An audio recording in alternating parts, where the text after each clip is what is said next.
Hello students, welcome to Victor education. আমি তোমাদের Somnath sir. আজকে তোমাদের এই ছোট্ট শর্টস লাইভে আমি কিছু শিক্ষামূলক ভিডিও দিয়ে যাবো এবং আজ থেকে তোমাদের যে শর্টস লাইভগুলো হবে সেখানে শিক্ষামূলক যে জিনিসগুলো বা ইম্পর্টেন্ট এনসিআরটি ম্যাথ রিজনিং এর যে জিনিসগুলো সেগুলো তোমাদের বলে বলে যাবো।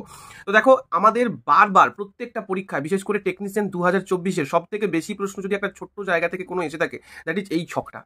কি বলেছে এখানে দেখো, এখানে কিছু কলয়েডের এক্সাম্পল দিয়েছি। কলয়েডের এক্সাম্পল মানে কি? কলয়েড মানে হচ্ছে যখন তেল এবং জলকে আমি মেশাবো তখন জলের মধ্যে তেলের কণাগুলো কিন্তু ঘোরাফেরা করে, ঠিক আছে? যখন আমি জলের মধ্যে তেল মেশাবো তখন দুটো ইমিসিবল লিকুইডের মধ্যে যখন কোনো বা দুটো জিনিস কখনো মিশবে না, তাদের মধ্যে যে হেট্রোজেনিয়াস যে মিক্সচার যেটাকে আমরা বলছি, তো সেটাকে আমরা বলছি কলয়েড। যেমন দেখো এখানে একটা যে বিস্তৃত দশা মানে কি? মনে করো তুমি জলের মধ্যে অনেকটা জল আছে, তার মধ্যে তেল মিশিয়ে দিয়েছো, তাহলে সেই যে তেলটা হবে, তেলটা হচ্ছে বিস্তৃত দশা, আর যার মধ্যে তেলটা ভাসছে তার জলের মধ্যে, জলটা হচ্ছে বিস্তার মাধ্যম, অর্থাৎ এটা হচ্ছে ডিসপারশন মিডিয়াম আর এটা হচ্ছে ডিসপার্সড ফেজ ইংলিশে। তো উদাহরণ কি কি দেখো, যদি বলা হয় নমুনার প্রকার, মানে অ্যারোসল, পরীক্ষা প্রশ্ন আসবে অ্যারোসলের এক্সাম্পল কোনটা, সেটা হচ্ছে কুয়াশা, মেঘ, শিশির। এবং এখানে বিস্তৃত দশা কি? তরল, অর্থাৎ তরল হচ্ছে বিস্তৃত দশা, এবং কোন মাধ্যমে? না গ্যাসীয় মাধ্যমে। দেখো এগুলো কিন্তু গ্যাসের মতো ভেসে বেড়ায়।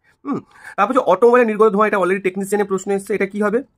এটাও কিন্তু এক প্রকার অ্যারোসল। এবং এখানে কিন্তু উল্টো, এখানে বিস্তৃত দশা অর্থাৎ যেটাকে আমরা বলছি ডিসপার্সড ফেজ, সেটা কি না? সেটা হচ্ছে কঠিন, কিন্তু বিস্তার মাধ্যমটা হচ্ছে গ্যাস। নেক্সট সেভিং ক্রিম, এটা হচ্ছে এক প্রকার ফোম, তো এখানে হচ্ছে বিস্তৃত দশা গ্যাস এবং বিস্তার মাধ্যম তরল। দুধ এবং ফেস ক্রিম, প্রত্যেকটা ইম্পর্টেন্ট এবং প্রত্যেকটা থেকে তোমাদের পরীক্ষা কিন্তু প্রশ্ন আছে, প্রত্যেকটাই এখানে কিন্তু ইম্পর্টেন্ট। নেক্সট হচ্ছে মিল্ক অফ ম্যাগনেসিয়া, বহুবার প্রশ্ন এসেছে, টেকনিশিয়ান 2024 প্রশ্ন এসেছে। এটা কিসের এক্সাম্পল? এটা সলের এক্সাম্পল, মানে টাইপটা হচ্ছে সল। এখানে বিস্তৃত দশা কি না? এখানে বিস্তৃত দশা হচ্ছে তোমার কঠিন এবং বিস্তার মাধ্যম হচ্ছে তরল। সলটা কিন্তু বিস্তৃত দশাটা হচ্ছে কঠিন এবং বিস্তার মাধ্যমটা হচ্ছে তরল। এবার যদি আমি ফোম, রাবার, স্পঞ্জ, ঝামা পাথর, এই ঝামা পাথরকে ইংলিশে বলে পিউমিস। অনেক জায়গায় তোমরা পিউমিস দেখতে পাবে, তো পিউমিস দেখতে পেয়ে বলবে যে স্যার এটা তো আমি পড়িনি, কিন্তু এই ঝামা পাথরের ইংলিশ নেমটা হচ্ছে পিউমিস, ঠিক আছে? তো এটা হচ্ছে কি? এটা হচ্ছে নমুনা প্রকার ফোম, এবং এখানে আমরা বিস্তৃত দশা হিসেবে গ্যাস দেখতে পাবো, বিস্তার মাধ্যম কঠিন দেখতে পাবো। নেক্সট হচ্ছে জেলি, মাখন, পনির, খুব ইম্পর্টেন্ট। পনির আমরা খাই নিরামিষ হিসেবে, যারা আছো পনির দুধ থেকে পাওয়া যায় নিশ্চয়ই জানো। তো এই যে জেলি, মাখন, পনির, এগুলো কি না? এগুলো জেলের মতো টাইপের জেল। এখানে দেখতে পাবে তরল হচ্ছে বিস্তৃত দশা, কিন্তু বিস্তার মাধ্যমও কিন্তু হচ্ছে কঠিন। ওরা তরল হচ্ছে, তরলটা কম থাকে, সবসময় রাখবে বিস্তার মাধ্যমটা বেশি থাকে, আর বিস্তৃত দশাটা হচ্ছে কম থাকে। যেমন দ্রবণের মধ্যে দ্রাবক কম থাকে, দ্রাবক বেশি থাকে, সেই রকম টাইপের।